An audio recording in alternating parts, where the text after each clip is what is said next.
Chris Williamson. The Tories have been so busy falling out over Brexit, they've forgotten about other issues.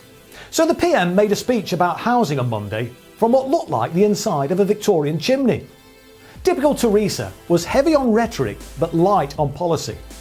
At least she finally accepts that Britain has a problem with property developers sitting on land instead of building on it. But when Ed Miliband outlined plans to tackle land banking, he was dismissed as a Stalinist by the Tory press. The funny thing is, this Tory government's put Sir Oliver Letwin in charge of an inquiry into the land banking problem. But Sir Oliver's had £124,000 from Ilchester Estates, a company that's been sitting on a site with planning permission to build 30 houses in Dorset for more than 2 years. An investigation by the Mirror discovered that the government spent £1.1 billion last year to house families, including 120,000 kids, in temporary accommodation, a 63% rise since 2010. Much of that temporary accommodation is privately owned, but it's paid for by the public purse. It's a racket. The fact is, the UK simply isn't building enough affordable houses.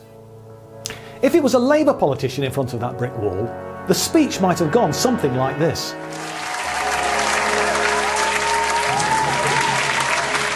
Homelessness and rough sleeping has more than doubled since 2010.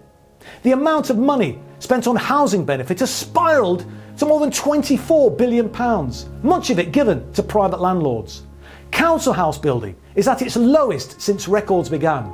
Labour will end this housing racket, and here's how.